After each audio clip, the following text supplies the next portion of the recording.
The wedding invitation arrived on heavy cream cardstock, my cousin Clarissa's name embossed in gold. Inside, a small note in her precise handwriting. Dearest Olivia, while we'd love to include everyone, the photographer will only be capturing immediate family and distinguished guests in the formal album. We're sure you understand, standards must be maintained. You're welcome to attend the ceremony, of course. Please dress appropriately. See. I read it twice, standing in my office at the British consulate in Boston. Through my window I could see the harbor, the same view I'd had for 3 years as Deputy Consul General for Cultural Affairs. My assistant knocked softly. Miss Hartley? The ambassador's office called. They need to confirm your attendance at the Windsor Foundation Gala next month. The Duchess specifically requested you be seated at her table. Confirm it, I said, still holding Clarissa's note. And add it to my official calendar. After my assistant left, I looked at the invitation again. Clarissa was marrying Edmund Rothschild, a minor member of British nobility with a minor title and major family debts. She'd been insufferable about it for months, posting photos of her ring, dropping references to Edmund's family estate, making sure everyone knew she was marrying into proper society. My family had always been obsessed with social status. My Aunt Margaret had married into old money and never let anyone forget it. Clarissa had grown up convinced she was destined for aristocracy. I'd grown up as the disappointing branch. My mother had married for love instead of status, and our family was merely comfortable, not wealthy. I'd chosen public service over high society, which my aunt considered a tragic waste. All that education, she'd sigh, and you're working for the government like a common bureaucrat. The fact that I was a senior diplomat representing British interests in one of America's most important cities meant nothing to her. I wasn't wealthy, I wasn't married to anyone important, and I didn't attend the right parties. So naturally, I wasn't worthy of Clarissa's wedding album. The wedding was held at the Rothschild family estate in the Cotswolds, a sprawling manor that had seen better days. I flew to London on a Friday, attended the ceremony on Saturday, and planned to fly back Sunday for meetings with the Massachusetts governor's office about a trade delegation. The estate was beautiful in a faded way, the kind of nobility that had title but needed money. Edmund's family had clearly agreed to this match for Clarissa's family wealth, while Clarissa got the social status she'd always craved. I arrived at the ceremony in a simple but elegant dress, Burberry actually, but understated enough that my aunt wouldn't accuse me of trying too hard. The church was full of people I vaguely recognized from family gatherings and others I didn't know at all. Olivia. My mother found me in the crowd, looking relieved. Oh good, you made it. Margaret was worried you wouldn't come.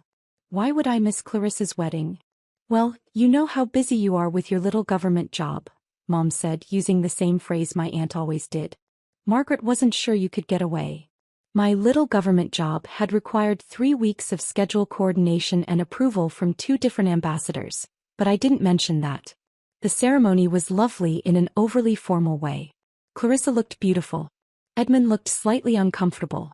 His family looked vaguely disapproving of everything. At the reception I quickly understood the social hierarchy. The Rothschild family and their titled friends occupied the central tables.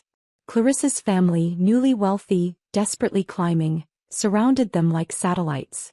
Everyone else, including me, was relegated to the outer tables near the service entrance. Olivia Hartley? I turned to find Lord James Pemberton, someone I recognized from diplomatic functions. He was a junior member of the royal household staff, someone I'd worked with on cultural exchange programs. Lord Pemberton, I said, surprised. I didn't expect to see you here. Edmund's cousin, he explained. Distant family obligation. But what are you doing at the children's table? He gestured at my assigned seat tucked away in a corner. Family politics, I said diplomatically. His eyes narrowed. You're the Deputy Consul General for Massachusetts. You've coordinated 3 royal visits. You organized the princess's entire Boston itinerary last year. Why on earth are you seated near the kitchen? I suspect my cousin doesn't know what I actually do. Clearly. He pulled out his phone. This is absurd. Come sit with me. I'm at the family table, and I guarantee my conversation will be more interesting than whatever's happening over here. That's kind, but I don't want to cause a scene. Nonsense. You outrank half the people here in terms of actual importance. The only difference is they have inherited titles and you have earned position. Before I could protest, he'd guided me to a table near the front, displacing some distant Rothschild cousin who'd been saving a seat. Within minutes I was seated with actual British nobility, not the desperate social climbers, but people with real influence who spent their time working in government, diplomacy and public service. Olivia works with the Princess's Foundation, Lord Pemberton explained to the table. She's been instrumental in several transatlantic cultural initiatives. Oh, how wonderful! Lady Catherine Ashford, who chaired several major charities, leaned forward with genuine interest. Tell me about the youth arts program. I heard that was remarkably successful. For the first time all day I was having an actual conversation about substantive work. Lady Catherine had questions about grant structures. Lord Pemberton wanted to discuss upcoming royal visits. A senior diplomat asked about trade implications of recent policy changes. Across the room I saw my Aunt Margaret staring at our table with confusion. Clarissa looked over several times, clearly trying to figure out why I was sitting with the actual aristocracy instead of being hidden away. During the formal photographs, Clarissa's wedding planner approached with a clipboard. Immediate family for the album photos, please. Everyone else can wait for the general reception shots. I started to step aside, but Lord Pemberton caught my arm. Olivia, would you mind terribly if I got a photo with you? The princess asked me to send her regards if I saw you here. She'd love a photo for the Foundation newsletter. He said it loudly enough that several people heard. Clarissa's head whipped around. The princess, she repeated. The Princess Royal, Lord Pemberton clarified. She and Olivia worked closely on the Boston Cultural Exchange. Quite successful, actually. Generated significant positive press for the Crown. Clarissa's expression shifted from confusion to calculation. Olivia, I didn't realize you knew the princess personally. We've worked together professionally, I said carefully. You must be in our family photos, Clarissa insisted suddenly. Edmund, darling, Olivia needs to be in the formal album. She works with the royal family. Actually, I said quietly, your note specifically said only proper society members would be in the album. I'm just here for the ceremony, remember? Clarissa's face flushed. Around us, several people had paused their conversations, sensing drama. That was a misunderstanding, Clarissa said quickly. I was referring to. You were maintaining standards, I said, repeating her own words.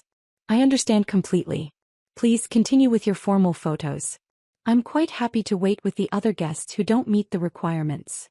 Olivia, don't be difficult. I'm not being difficult. I'm respecting your clearly stated wishes. I smiled politely and stepped away from the photo area. Lord Pemberton followed me, his expression amused. That was rather brilliantly done.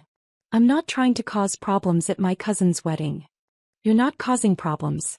You're simply declining to pretend you weren't insulted. He checked his phone. Oh, this is interesting. The social registry just sent an update. Your cousin's family application has been flagged for review. What does that mean?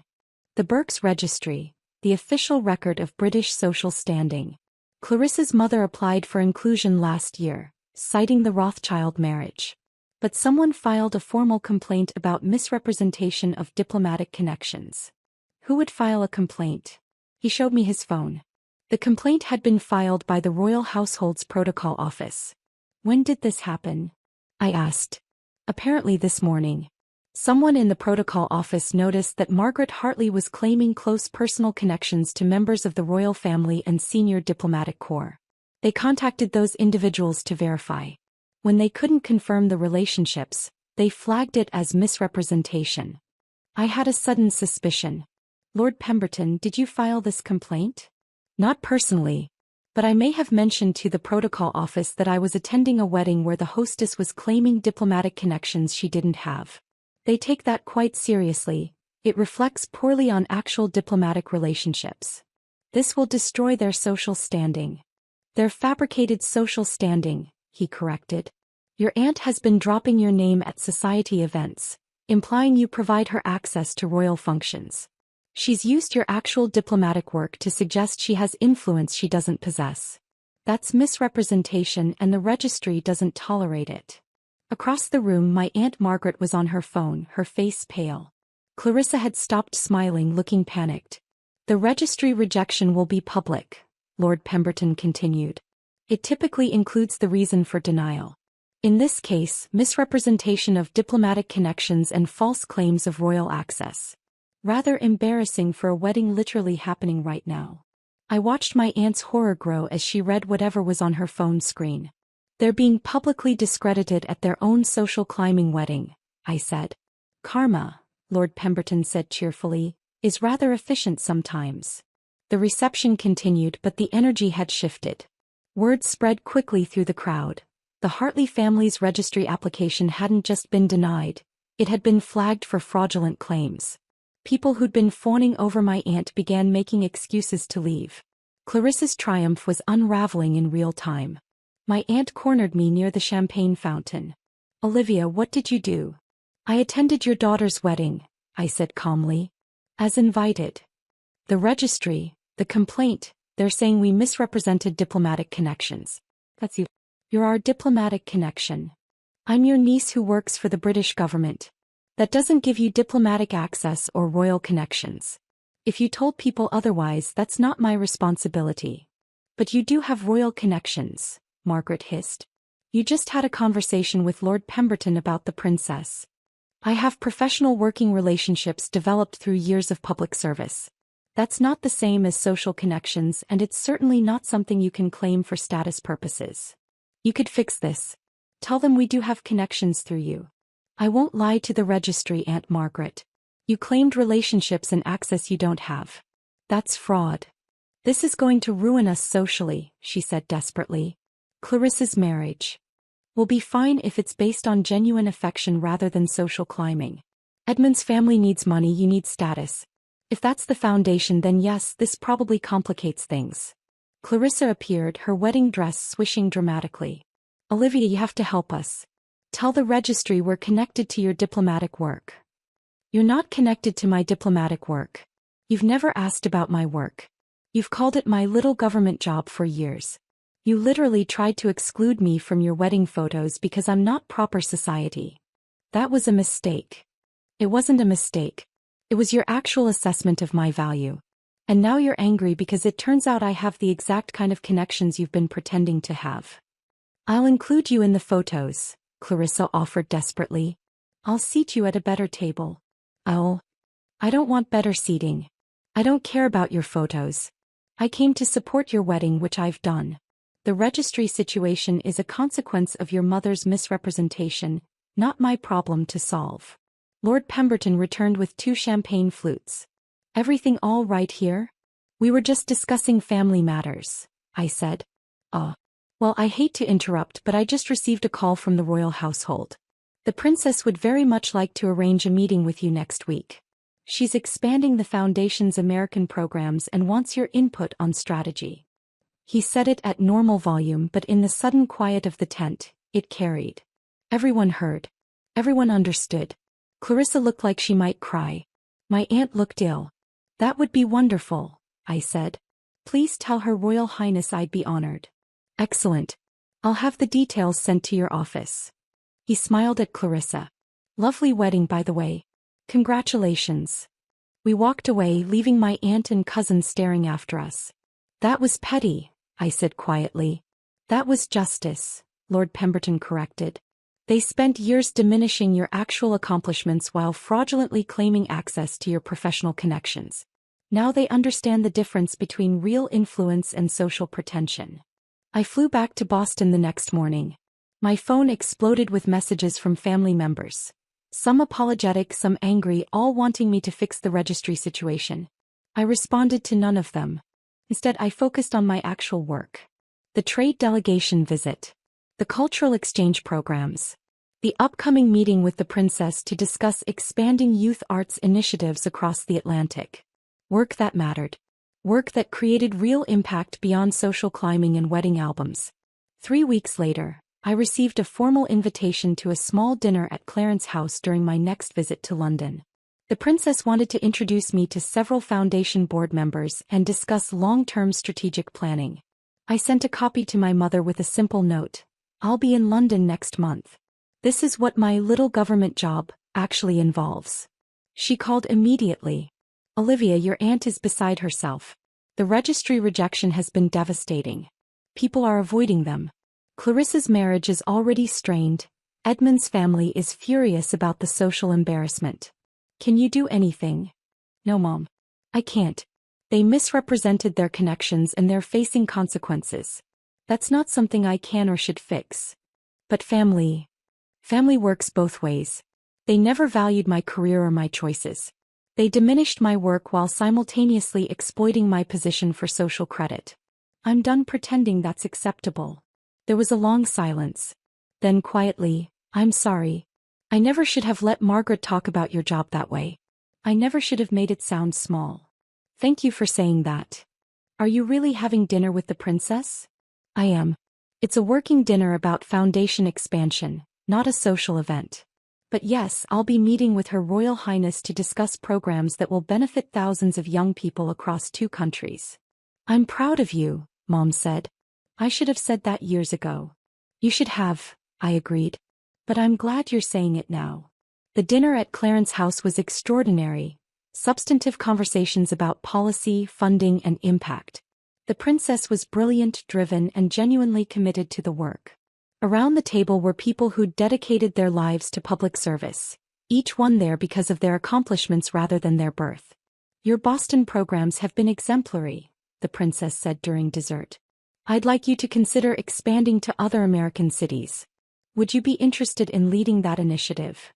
I'd be honored, Your Royal Highness. Excellent. We'll formalize the appointment next month. You'll need a better title, perhaps Director of Transatlantic Cultural Programs? You'll coordinate everything from London and Boston, report directly to the Foundation Board. It was a significant promotion, one that would cement my position as a senior figure in transatlantic cultural diplomacy. Thank you, ma'am. I accept. Later, as I was leaving, the princess's private secretary handed me a small envelope. Her Royal Highness asked me to pass this along. Inside was a handwritten note. I understand family can be complicated. For what it's worth, your work speaks louder than any registry ever could. Well done. I folded the note carefully and put it in my pocket. My phone buzzed with a message from Clarissa. I heard about your new appointment. Congratulations. I'm sorry for how I treated you. I'm sorry for not understanding what you'd built. I read it twice, then replied, thank you. I hope your marriage brings you happiness. It wasn't forgiveness exactly, but it was acknowledgement. Sometimes that's enough. I had a flight to catch, programs to build, and actual influence to wield in service of something larger than social status. The registry could stay close to my family. I'd opened far more important doors. And I'd done it without needing their permission, their approval, or their place in the wedding album. The work mattered. The impact mattered. That was the only proper society worth belonging to.